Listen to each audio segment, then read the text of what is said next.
Merci beaucoup pour cette invitation. Bon, je ne commenterai pas votre introduction, mais bon, bref. Donc, je vais essayer de faire un petit survol de la situation de la pandémie et de l'impact de la vaccination, l'impact positif évidemment de la pandémie sur la vaccination. Alors ici, on peut passer les diapositives quand même, je crois, sauf qu'elles ne passent pas, mais non. Je n'ai pas vu s'il faut... Ah, il doit y avoir un hack. Je rappelle très très brièvement l'objet du délit. Le virus, coronavirus, la famille des bêta-coronavirus. Il y en a deux autres qui nous ont ennuyé l'espèce humaine au cours des 20 dernières années, le MERS-CoV et le SARS. Le SARS-CoV, je ne sais pas. Oui. Non, je cherche un pointeur, mais bon, c'est pas grave.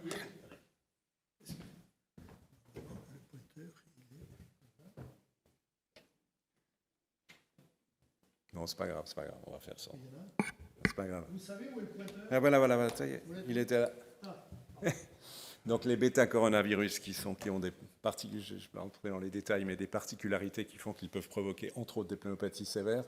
Donc les deux précédentes et le SARS-CoV-2. Donc vous avez ici une image du virus avec l'ARN entouré de la nucléocapside et en périphérie, évidemment, à sa surface, il y a la fameuse protéine spike qui est l'objet de tout notre intérêt compte tenu de son rôle dans, comme vous avez montré dans la diapo suivante, dans l'infection et donc dans la réponse immunitaire contre l'infection. Et évidemment, c'est une zoonose, excusez-moi, je passe, c'est pas le point.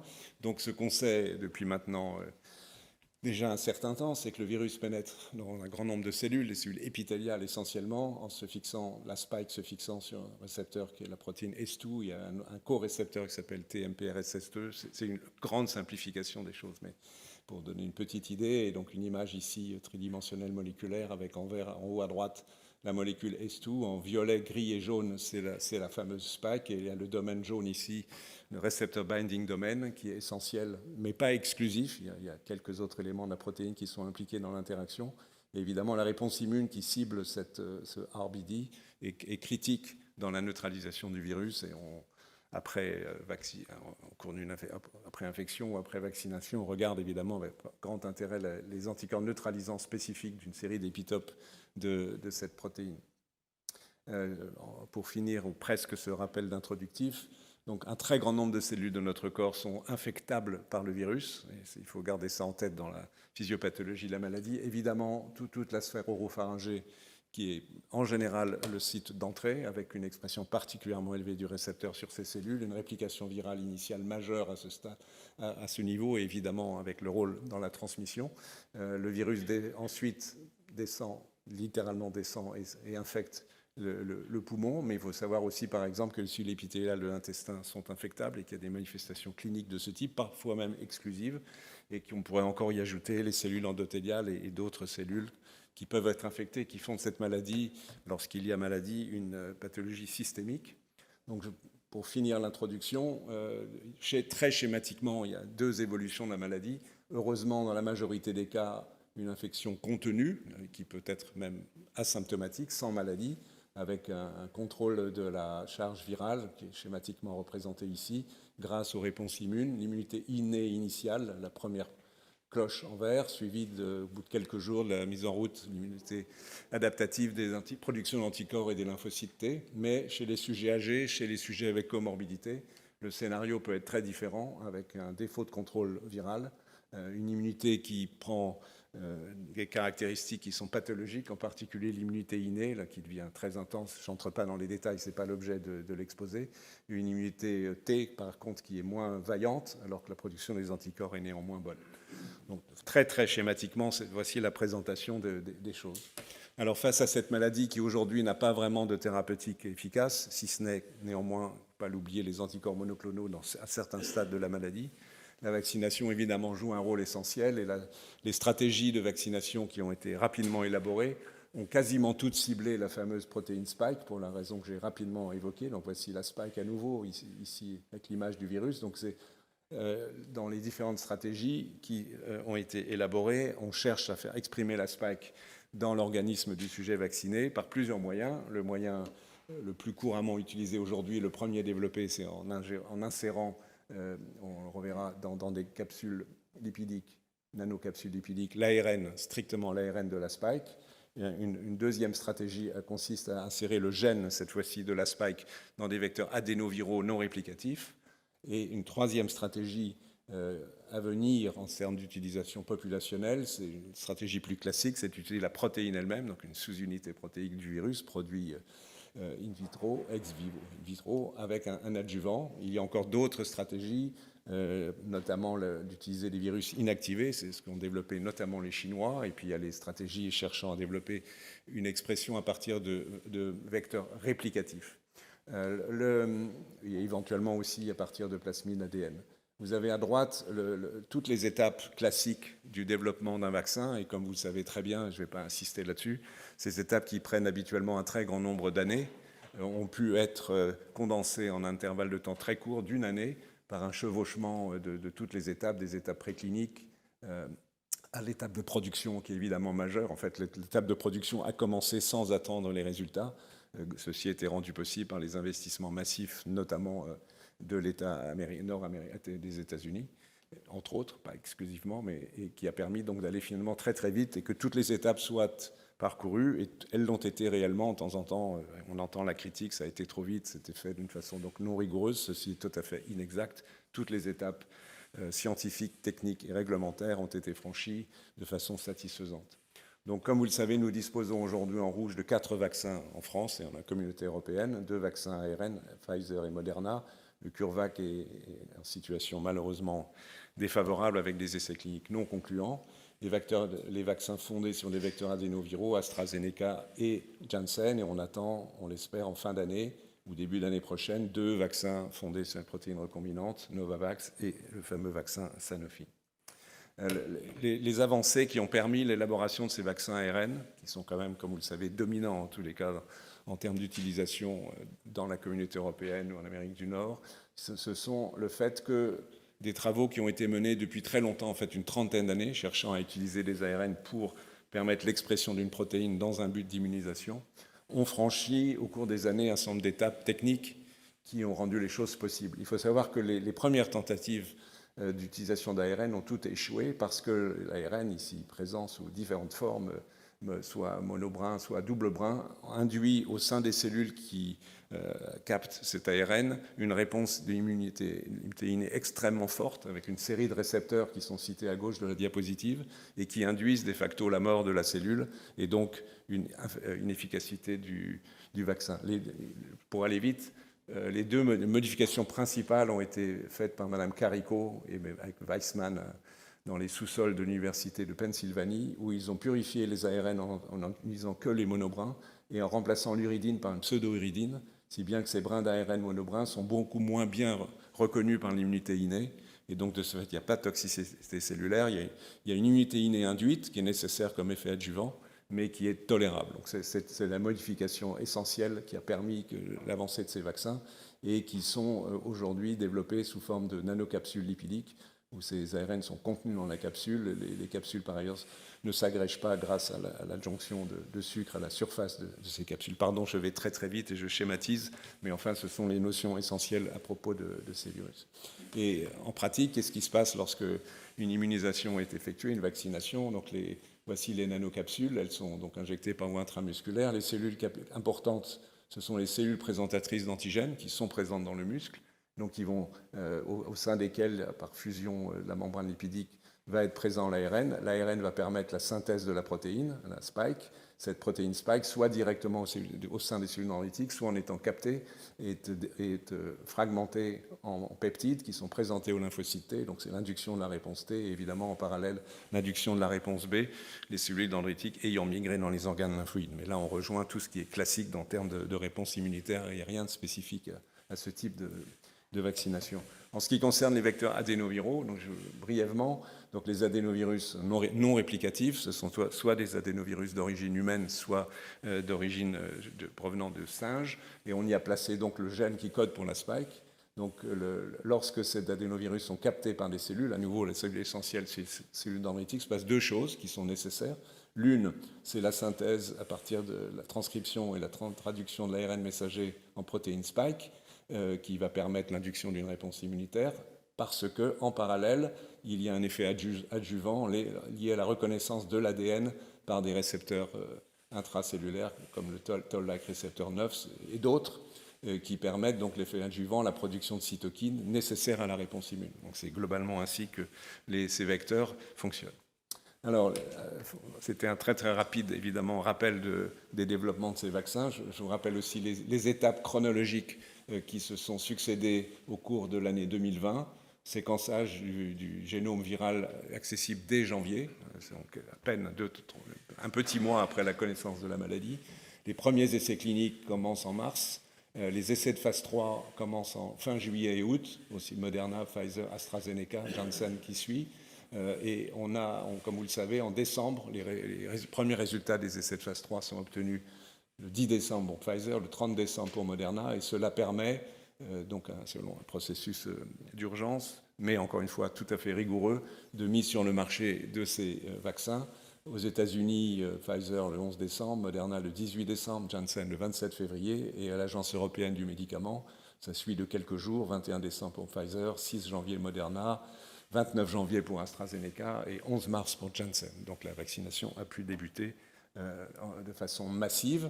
Donc comme vous le savez, ces vaccins ont été validés lors d'essais de phase 3. Ça, c'est l'essai initial Pfizer qui montre que, comparé au groupe placebo, où vous avez ici la vision cumulative du nombre de cas d'infection par le Covid en fonction du temps, J0 étant le jour de la première injection, J21 est le jour de la deuxième injection, eh bien les sujets vaccinés avec le vaccin Pfizer qui s'appelle BNT-CSB2 sont protégés contre l'infection à hauteur de 95%, donc des résultats spectaculaires qui ont permis facilement que les choses se mettent en place. Et pour Moderna, en gros, c'est la même chose. Je n'entre pas dans les détails, vous avez les courbes qui sont montrées ici de façon simultanée.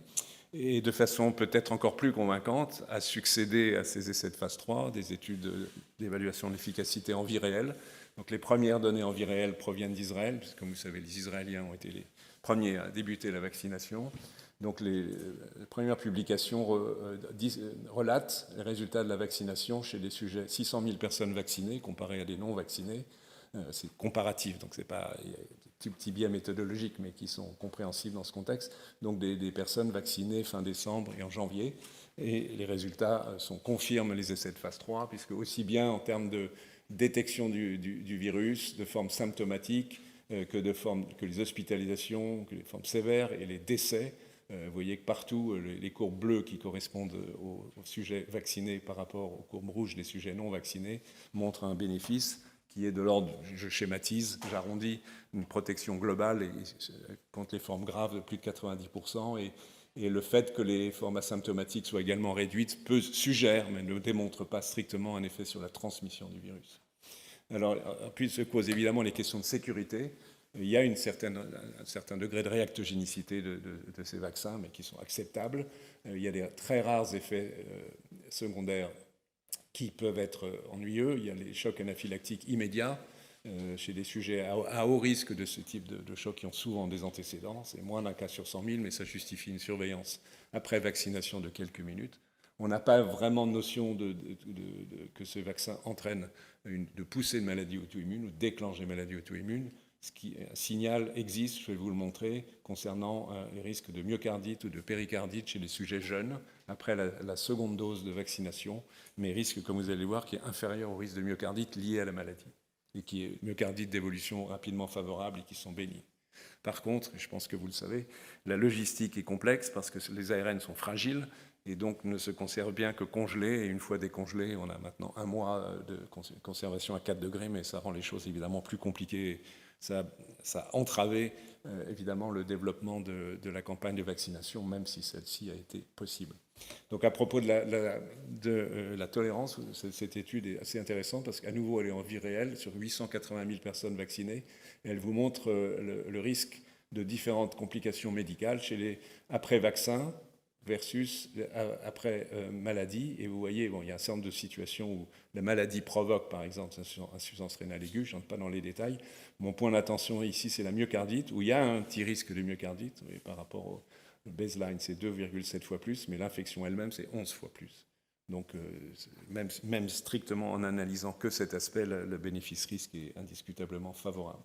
Alors la protection, elle est confirmée au cours du temps. Ça, c'est la poursuite de l'analyse qui a été publiée récemment de la vaccination par le Pfizer en termes d'efficacité. Et vous voyez, la courbe est la même que celle que vous avez vue initialement, mais cette fois-ci, elle est prolongée 6 mois. Il y a une discrète perte d'efficacité globale sur l'infection, pas sur les formes graves, puisqu'on passe de 91-96% à 84% ici. Mais c'est un résultat évidemment plutôt satisfaisant avec un bon profil de sécurité, on l'a vu déjà tout à l'heure. Pour les vaccins adénoviraux, je rappelle qu'ils ont été utilisés, 2 d'entre eux déjà antérieurement, contre Ebola avec succès. Et donc ils comprennent le gène de la spike. Il y a 3 types, si on veut, de vecteurs adénoviraux, enfin de vaccins adénoviraux qui ont été développés. L'AstraZeneca, qui provient de l'université d'Oxford, il faut le rappeler, le rôle essentiel de l'université, donc utilise un adénovirus de chimpanzé avec 2 injections à 12 semaines d'intervalle, avec une efficacité qui est bonne. Quand on optimise l'intervalle, ça monte à 82%, et une bonne prévention des infections, des hospitalisations dans les 7 phases 3, plus de 90%, données qui ont été confirmées en vie réelle, notamment en Grande-Bretagne, où ce vaccin a été abondamment utilisé. Le vaccin Janssen, ou Johnson & Johnson, qui est un adénovirus d'origine humaine, le numéro 26, peu importe, qui a été préconisé essentiellement avec une seule dose, avec une efficacité un peu moins de 72%. Je ne suis pas sûr que c'était absolument une bonne idée de ne proposer qu'une seule dose, et aujourd'hui, il est recommandé que les personnes qui ont reçu une dose de Janssen reçoivent un rappel ou une seconde dose, on peut l'appeler comme on veut. Je l'ai mis en gris clair, et il y a le fameux vaccin Sputnik des Russes, fondé sur une idée intéressante, qui est de combiner 2 adénovirus différents pour les 2 injections, pour éviter les problèmes liés à l'immunisation contre l'adénovirus, avec une publication indiquant un bon taux d'efficacité, mais depuis, guerre de données et un vaccin qui n'a pas été avalisé par l'Agence européenne du médicament, ni même par l'OMS. Donc je pense qu'on peut malheureusement le mettre plutôt de côté. L'intérêt des vaccins adénoviraux, c'est que par contre, ils sont stables à 4 degrés, et donc leur utilisation est beaucoup plus simple que celle des vaccins ARN.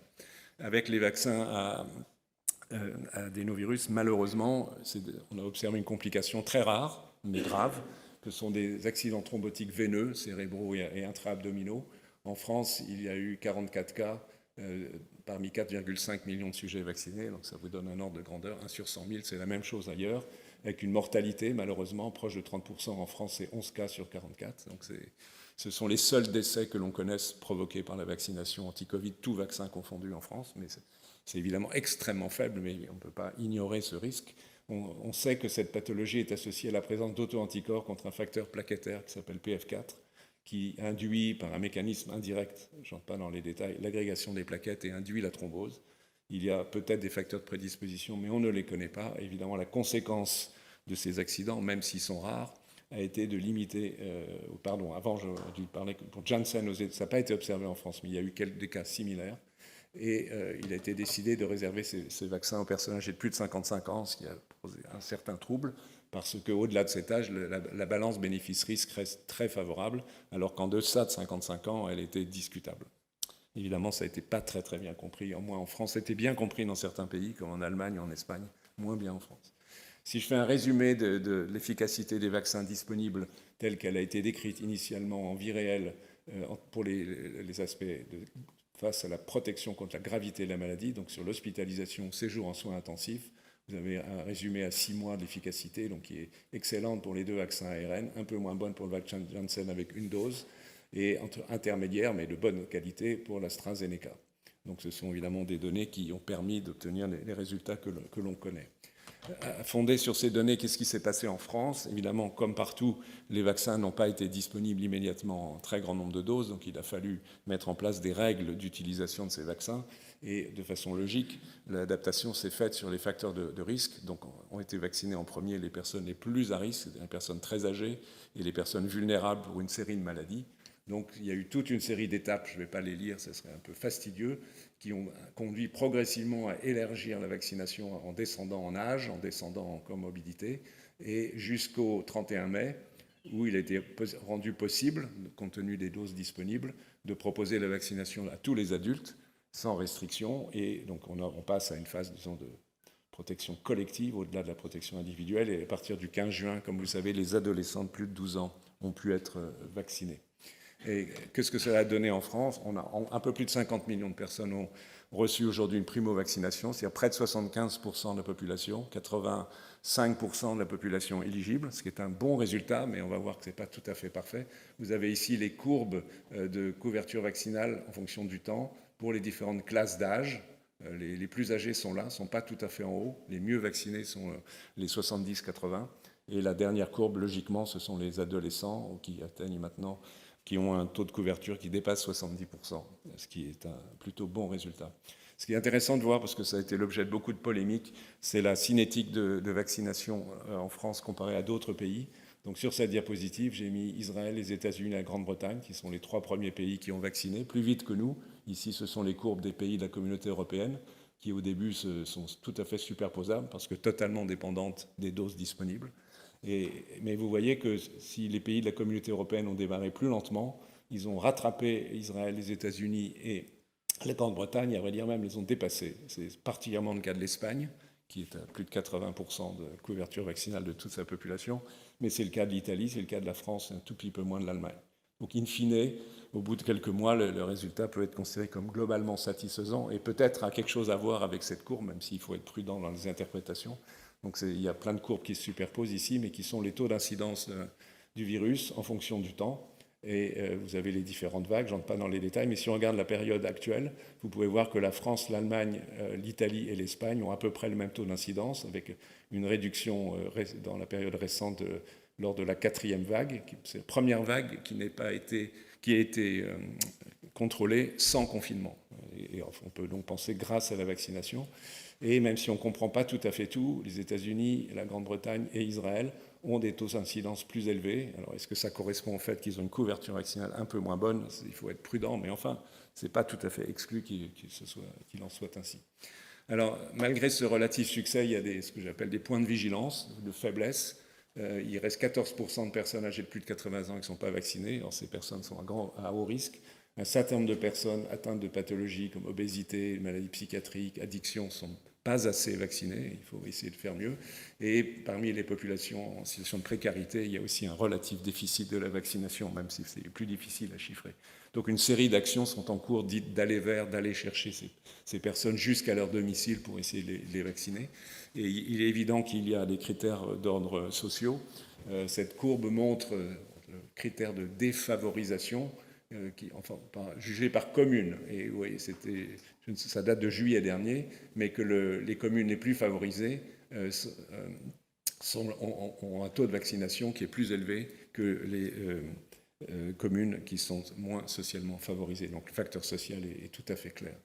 Et il y a encore quelques difficultés que l'on connaît, des personnes en opposition pour des raisons de perception culturelle. La vaccination, je fais allusion au territoire d'outre-mer, Antilles, Guyane, Polynésie, Nouvelle-Calédonie, où la situation est difficile. Il y a eu quelques difficultés avec des professionnels de santé qui ont conduit, pour ce qui est des professionnels de santé, à mettre en place l'obligation, qui est globalement un succès. Et pour les autres personnes qui étaient jusqu'à un certain point hésitantes sur la vaccination, l'incitation, le pass sanitaire a eu un effet bénéfique, ce que montre cette courbe, qui vous montre l'évolution aussi du taux de couverture vaccinale dans différents pays. Et ça, c'est la courbe française.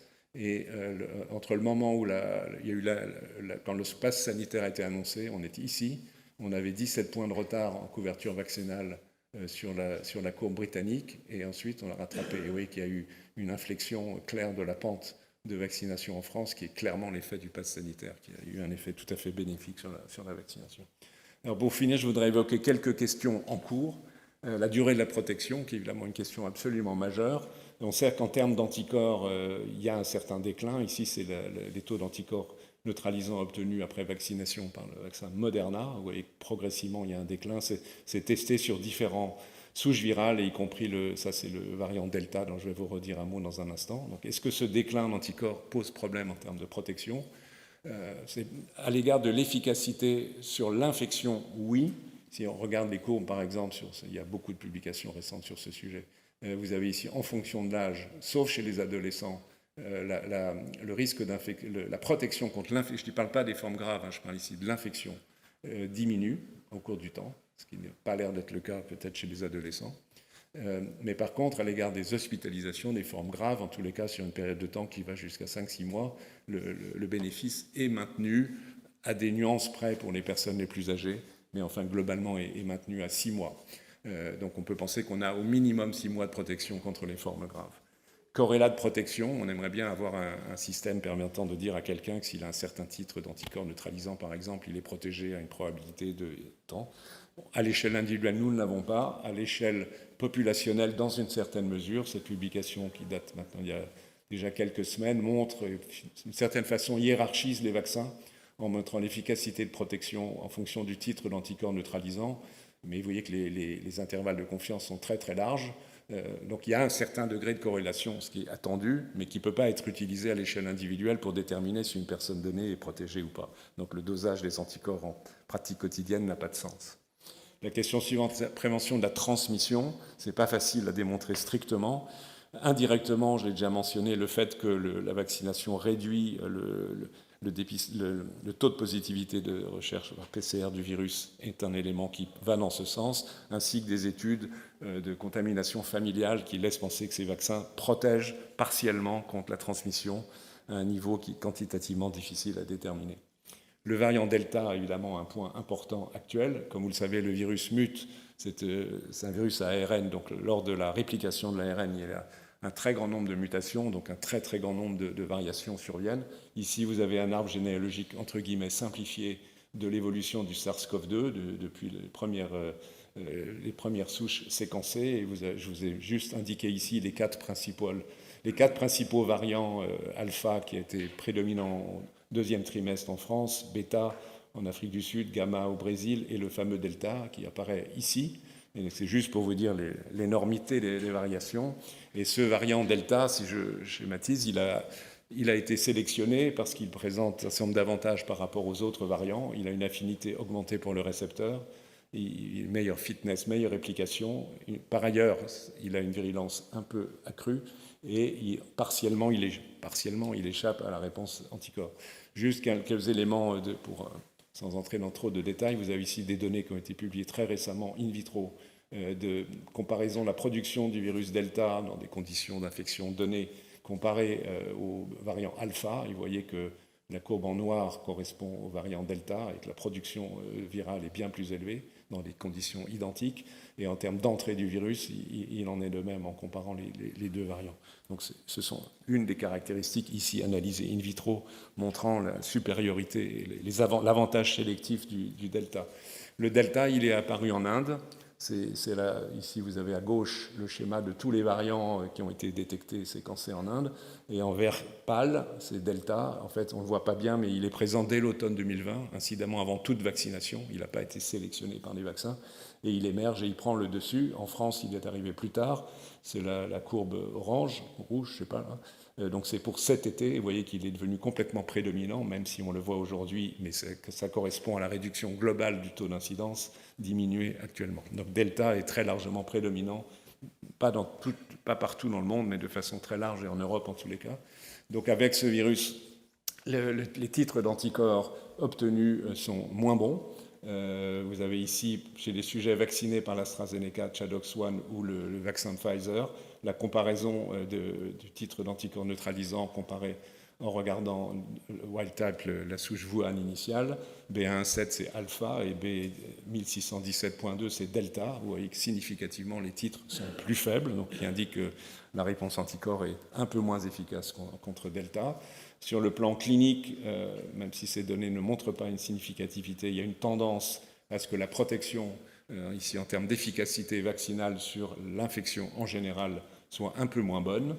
Et c'est montré de façon un peu plus précise sur ces données britanniques récentes qui regardent l'efficacité en termes d'infection symptomatique en haut, hospitalisation au milieu, décès en bas, comparant sur la colonne de gauche le vaccin AstraZeneca, sur la colonne de droite le vaccin Pfizer, et en gris clair, c'est lorsqu'il s'agit d'infection par alpha, et en noir par delta. Vous voyez qu'il y a une relativement bonne conservation de la protection, en fonction du temps bien sûr, une relative bonne protection contre l'infection, mais qui quand même décline un peu, et qui est probablement un peu inférieure à l'égard du delta. Elle reste assez solide sur l'hospitalisation et sur les décès, mais il y a peut-être une très, très légère diminution. Donc dans ce contexte, quid des rappels de vaccination?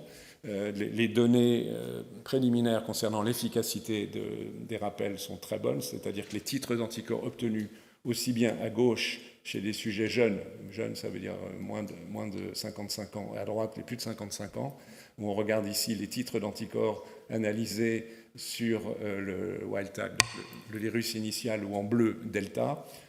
Sur les 4 colonnes de gauche, il s'agit de la réponse anticorps donc des sujets jeunes. Les 2 premières, c'est 1 mois après la 2e dose de primo-vaccination. Et vous voyez ensuite, 1 mois après le rappel, vous voyez qu'on a des titres chez les sujets jeunes 5 à 6 fois plus élevés, ce qui est excellent. Et c'est encore mieux pour les sujets âgés, plus âgés, puisqu'on a un facteur 10 environ. Donc ce qui est assez encourageant sur l'efficacité de ces rappels, dont il existe des données ultra préliminaires en termes d'efficacité clinique venant d'Israël, parce que ça n'évalue les choses que sur 1 mois, donc c'est très très bref après le rappel, mais qui montre qu'en fonction du temps après le rappel, on obtient une protection contre l'infection qui est 10 fois meilleure, et contre les formes sévères, 20 fois meilleure. Et ça apparaît à peu près vers J10, J12 environ, vous voyez. Donc ce qui est évidemment encourageant, mais extrêmement préliminaire. Il faut faire attention dans l'interprétation de ces données. Donc dans ce contexte, aujourd'hui en France, au-delà de ce qui avait été préconisé pour la primo-vaccination, on préconise la vaccination des sujets, des rappels pour les sujets âgés de plus de 65 ans et les sujets avec comorbidité, pas chez les sujets âgés de moins de 65 ans. Il n'y a pas d'indication pour l'instant à l'envisager. Pour finir, 2 mots, la vaccination mondiale, c'est une question essentielle, mais je ne dirai rien, parce que je pense que Marie-Paul Kieny en parlera bien mieux que moi cet après-midi. Et juste un tout petit mot rapide sur l'évolution des vaccins, avec 2 points.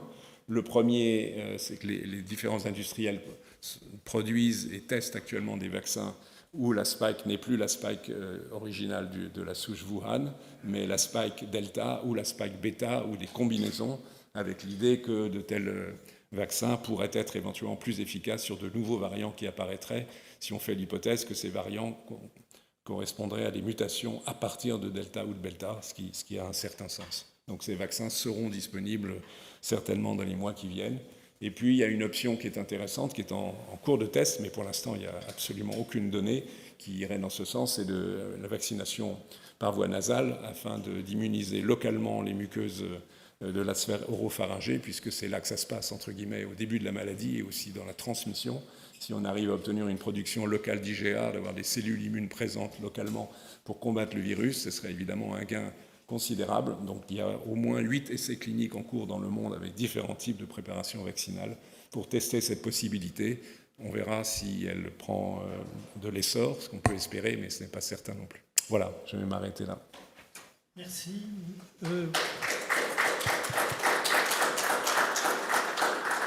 Est-ce que mon micro marche? Allô? Oui. Il y a 3 types de questions. Il y a 3 questions là qui sont arrivées, mais qui sont toutes les mêmes, et vous avez en partie répondu. C'est combien de doses sont-elles nécessaires? Bon, vous avez répondu en partie. J'ai répondu, et je pense que surtout, il faut pas généraliser. Je pense que la situation des personnes vulnérables, donc les personnes âgées, très âgées, en EHPAD en particulier, et les personnes à facteur de risque élevé, obèses, hypertension artérielle, diabète, etc., justifie, je crois, pleinement le rappel. Pour l'instant, pas les autres, quoi qu'en disent les industriels qui vantent l'idée de vacciner, proposer un rappel à tout le monde. Je pense qu'il n'y a pas les données qui justifient la mise en place d'un rappel généralisé de la population aujourd'hui. Ensuite, il y a 2 autres sortes de questions. Les vaccins ARN, je parle, on code principalement la spike, qui, on sait, est un des endroits qui mute le plus facilement. On l'a bien vu dans votre... Pourquoi ne mettons pas d'autres bouts du virus qui seraient d'autres protéines qui coderaient beaucoup, qui muteraient beaucoup moins dans ces vaccins? Alors, d'une part, il y a des projets de vaccins, enfin qui sont plus que des projets, qui sont en train d'attester où il y a des combinaisons en ajoutant des fragments d'autres protéines ou ARN du virus. Mais en tout état de cause, la spike est essentielle parce que les anticorps neutralisants, ils sont tous dirigés contre la spike. Bon, soit le RBD, soit à côté une autre région de la spike. Alors ça se joue plus sur l'immunité T. L'immunité T, lors de la vaccination, on développe des lymphocytes T spécifiques de la spike, mais effectivement aussi contre des épitopes de toute une série d'autres protéines du virus. Et on ne sait pas jusqu'à quel point ces lymphocytes T, spécifiquement ceux qui ne sont pas dirigés contre les peptides de la spike, sont impliqués dans la protection. Donc c'est une option possible, mais en tout état de cause, la spike est indispensable. On verra si ça apporte un plus ou pas. Et la deuxième question, c'est dans les statistiques que vous faites de gens qui ont été contaminés mais qui étaient vaccinés, est-ce qu'on est sûr qu'ils ont été bien vaccinés? Parce qu'au départ, il y a eu quand même quelques problèmes. Et comment vous avez pu soustraire les mal vaccinés des bien vaccinés? Ça peut arriver ponctuellement, mais pas à une échelle importante sur un nombre d'études faites dans différents pays. Il est indéniable qu'il y a des personnes correctement vaccinées, y compris d'ailleurs avec des taux d'anticorps pas forcément négatifs, qui ont ensuite développé une infection, voire très rarement, mais dans quelques cas, ça a été observé en particulier en Israël, un tout petit peu en France ou en Grande-Bretagne, des infections sévères. Donc la vaccination est très efficace, mais pas efficace à 100%. Et on est sûr que ce n'est pas des défauts de vaccination au départ, parce que c'est un peu folklorique, la vaccination au départ. Non, je ne vous suivrai pas sur cette idée de vaccination folklorique au départ. Je pense qu'elle n'a pas beaucoup évolué, qu'il y a eu quelques erreurs de ci, de là, de quantité injectée, etc., sûrement, mais pas à une échelle telle qui trouble ce genre d'analyse. D'accord. J'ai fait le tour des questions. Attendez, j'ai une autre question. Pendant ce temps, dans la salle, est-ce que vous avez des questions?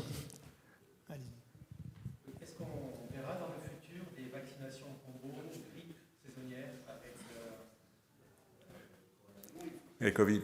Oui, alors déjà, ce qu'on recommande, parce qu'il n'y a pas d'argument pour aller contre, c'est de proposer, lorsque cela est opportun, donc, et ça va l'être pour les personnes notamment de plus de 65 ans, c'est le même jour de recevoir les deux vaccins, mais pas combinés, évidemment, avec 2 injections. Pour l'instant, on n'a pas préparation unique. Je sais qu'il y a quelques labos qui travaillent sur l'idée de avoir une préparation unique. Bon, j'ai une avalanche de questions qui arrivent, je les prends un peu dans le désordre. Une qui est là, évidemment très importante, existe-t-il un médicament?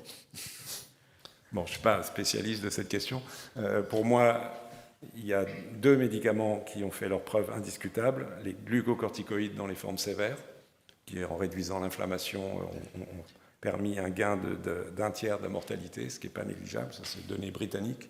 Et puis, je l'ai cité tout à l'heure, les anticorps monoclonaux dirigés contre la spike, qui sont des anticorps neutralisants, qui sont utilisés aujourd'hui sous forme de combinaison et qui sont utilisés avec succès, soit en thérapeutique chez des personnes à risque lorsqu'ils sont administrés très tôt après l'infection, plus tard c'est plus problématique, soit pour des personnes à risque exposées, soit encore ce qui se met en place comme traitement prophylactique pour des sujets immunodéprimés qui ne répondent pas à la vaccination. Par exemple, la moitié des gens qui ont une transplantation rénale ne répondent pas du tout à la vaccination. Même après 3 doses, ils n'ont toujours pas d'anticorps. Donc ce qui est en train de se mettre en place, c'est de les protéger avec l'injection une fois tous les mois ou un peu plus, on verra, d'anticorps monoclonaux. Ça, ce sont les 2 médicaments indiscutablement efficaces. Je sais qu'il y a un certain nombre de molécules chimiques qui sont en train d'être testées, mais on n'a pas aujourd'hui de résultats disponibles. On peut espérer que, ciblant telle ou telle voie du cycle de réplication virale, de tels médicaments vont émerger. On verra. En ce qui concerne la réutilisation de molécules connues, je ne vais pas rentrer dans ce que l'on sait bien, mais malheureusement, absolument rien n'est efficace. Une autre question un peu plus difficile, enfin difficile non, mais quelles peuvent être les conséquences d'un vaccin sur l'émergence de nouveaux variants? Alors en théorie, un vaccin peut provoquer une sélection d'une souche qui résisterait à la réponse immune, mais mis en balance avec le risque d'émergence de variants à partir du moment où le virus circule abondamment, entre les deux, le facteur de risque n'est pas du tout du même ordre de grandeur. Donc ce risque, on est obligé de l'accepter. On ne peut pas faire autrement. Et si on ne vaccinait pas, c'est sûr qu'on continuerait à avoir de toute façon émergé des variants, comme on a vu le Delta et les autres, qui, je le répète, ont émergé en l'absence de toute pression de sélection par la vaccination. Une question un peu moins simple. Où en est la recherche sur les anticorps qui peuvent être protecteurs, dirigés contre la spike, ou destructeurs, développement de maladies non souhaitées? Je ne comprends pas très bien. Alors, la première partie de la question, ça rejoint le point des anticorps monoclonaux que j'ai évoqué tout à l'heure, c'est vraiment une très très bonne avancée. destructeur. Alors, est-ce que c'est l'allusion au fait que des anticorps obtenus après vaccination peuvent, de façon paradoxale, comme observé avec la dengue par exemple, enclencher une pathologie, ce qu'on appelle antibody dependent enhancement de la maladie? Si c'est ça la question, ça n'a pas du tout été observé dans le cas, heureusement, du Covid. Puis j'en ai une autre. Peut-on commencer une vaccination avec les derniers vaccins mis au point? Bien sûr. Ça me paraît tellement oui, on utilise les vaccins disponibles qui ont obtenu les autorisations d'être mis sur le marché. Oui. Donc les 4 que j'ai évoqués tout à l'heure, mais aujourd'hui essentiellement les 2 vaccins ARN venant de Pfizer et Moderna. Et donc la perspective, c'est les vaccins à protéines, fin d'année, début d'année prochaine. Je pense qu'il ne faut pas... Certains se disent, mais pourquoi pas attendre ces vaccins-là qui sont plus classiques, etc. etc. Ça n'a aucun sens. D'abord, on ne sait pas aujourd'hui jusqu'à quel point ils seront tous efficaces et validés. Et deuxièmement, attendre, c'est se mettre pendant 3 mois en situation à risque. Donc ça n'a absolument aucun sens. Et ces vaccins ARN, encore une fois, sont tout à fait sûrs. L'autre jour, à votre présentation à l'Académie, vous avez donné un argument, là c'est une question de moi, vous avez donné un argument qui m'a vraiment forcé qui m'a vraiment intéressé, c'est sur les effets secondaires potentiels. Et vous avez dit il y a longtemps qu'on utilise l'ARN pour plein d'autres traitements, cancer et d'autres maladies génétiques, oui. Et vous pouvez dire un mot de ça, parce que j'avais trouvé que c'était vraiment un argument très fort. Oui, alors en fait, la vaccination ARN, elle a débuté par la recherche sur le mettre au point de l'immunothérapie des cancers. Ça, c'est le couple Sahin qui travaille avec qui ont fondé BioNTech. Ça fait une dizaine d'années qu'ils travaillent sur ce sujet en termes de clinique. Et il y a, je ne sais pas combien de personnes ont reçu ce type de vaccin ARN, mais un certain nombre, et il n'y a pas eu d'effets secondaires observés. Et d'autre part, sur un plan complètement différent, pour quelques maladies très rares, comme des porphyries ou la myotrophie spinale, on utilise des ARN avec pour but de modifier l'épissage du propre ARN correspondant aux gènes déficients, et les personnes reçoivent des doses d'ARN qui sont 5000 fois supérieures à peu près à ce qui est contenu dans les vaccins, et tous les mois. Et ça n'a pas, il y a un peu de toxicité hépatique, mais métabolique, il n'y a pas du tout de toxicité par action sur le génome. J'ai d'autres questions qui arrivent. Après avoir été malade, avoir eu le Covid, pendant combien de temps pense-t-on être protégé sans vaccin? L'immunité naturelle est très bonne. Il semble, d'après les dernières données disponibles, un peu supérieure à l'immunité vaccinale, sachant néanmoins que le top, c'est de combiner les deux. C'est ce qui justifie que quelqu'un qui a fait l'infection Covid, il est bien qu'il reçoive une injection de vaccin, parce qu'après, le niveau obtenu tant que, en ce qui concerne les anticorps, que l'immunité T est vraiment au firmament, si je puis dire. Donc c'est la protection absolument idéale. Mais la protection conférée par l'immunité naturelle est bonne, tant qu'il n'y a pas un nouveau variant qui pourrait échapper. C'est ce qui s'est passé au Brésil, dans la ville de Manaus en particulier, où il y a eu une vague presque 8-9 mois après la première vague qui était liée au virus Wuhan, quand a émergé, été sélectionné le variant Gamma, et qui a réinfecté des sujets qui avaient déjà fait l'infection parce que l'immunité n'était pas suffisamment croisée. Autre question, vous n'avez pas parlé des virus inactivés, qu'en est-il de leur efficacité ? Alors, ça sont essentiellement les vaccins chinois, mais il y a aussi le projet Valneva. Ils ont une certaine efficacité, mais quand même, globalement, les taux de protection sont inférieurs, significativement inférieurs à ceux obtenus avec les vaccins ARN et même les vaccins adénoviraux. Y a-t-il un vaccin à préconiser pour les personnes qui ont des maladies auto-immunes ? Non. On a constaté, maintenant avec une expérience très, très répandue de par le monde, que l'ensemble des vaccins utilisés ne déclenchaient pas, il n'y a pas de signal détecté de poussée de maladie auto-immune. Et à contrario, les personnes atteintes de maladies auto-immunes sont des personnes qui sont à risque de Covid plus sévère, donc doivent absolument se vacciner. Donc il n'y a pas de contre-indication et il y a une indication forte. Il y a une autre question que je ne comprends pas très bien. Des stratégies vaccinales ciblant la protéine N sont-elles envisageables et envisagées ? Ça rejoint un peu ma question de tout à l'heure. Oui, non, il faut garder S de toute façon. On peut considérer ajouter des épitopes de N, peut-être, mais il faut garder S, c'est sûr et certain. Après, une question qui revient tout le temps, mais je vous la pose quand même. Beaucoup de rumeurs sur les conséquences de la vaccination sur des futurs projets de grossesse. Réponse auto-immune contre d'autres cellules de l'organisme exprimant la molécule Spike. Que sait-on exactement ? Il n'y a absolument aucun fait scientifique qui va dans ce sens, aucune notion de stérilité.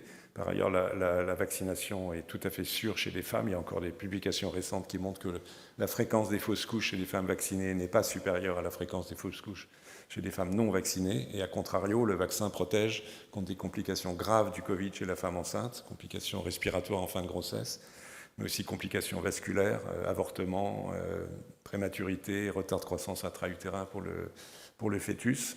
Sur le plan endocrinien, ce qui est probablement vrai, enfin ce n'est pas encore tout à fait clair, c'est qu'il puisse y avoir transitoirement une perturbation du cycle menstruel. Transitoirement, ça veut dire un cycle, et après une reprise. Mais il faut le savoir parce que ça crée un peu d'émoi. Il n'y a pas de complications de troubles endocriniens autres. Il a été évoqué que le vaccin pourrait perturber la croissance, ce qui est juste absolument faux. Enfin bref, tout ça repose sur rien du tout. Il y a 2 questions dans la salle. Parlez fort. Ouais. Alors donc les 12-17 ans, les choses sont claires aujourd'hui, enfin sont claires. On a considéré qu'il y avait suffisamment d'arguments pour les vacciner. Pour les 5-12 ans, vous avez sûrement vu comme moi un communiqué de presse de Pfizer qui annonce que les résultats de leur étude clinique sont satisfaisants en termes d'efficacité et de sécurité, sachant que la sécurité c'est sur 2000 enfants, donc il faut être quand même prudent, et avec une dose d'un tiers de la dose administrée chez l'adulte. Donc ça ouvre la perspective éventuelle de vacciner des 5-12. Moderna va sortir des données prochainement. Sur quoi pourrait reposer l'indication de vacciner les 5-12 ? Évidemment, les enfants font beaucoup moins de formes graves, très très peu, mais il y en a quand même quelques-unes. Il y a ces syndromes inflammatoires multisystémiques, 600 cas en France, donc 3/4 chez les moins de 12 ans, donc si on peut les prévenir, c'est pas mal. On sait qu'il y a quelques cas de Covid long chez l'enfant, même si ce n'est pas encore très très bien déterminé.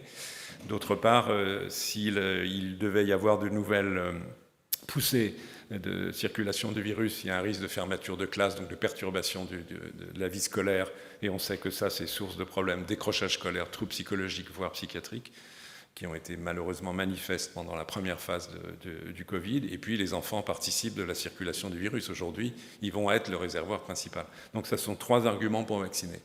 Néanmoins, il faut être prudent, parce qu'on n'a quand même pas une maîtrise complète de choses qui sont tout à fait nouvelles et on est chez les enfants.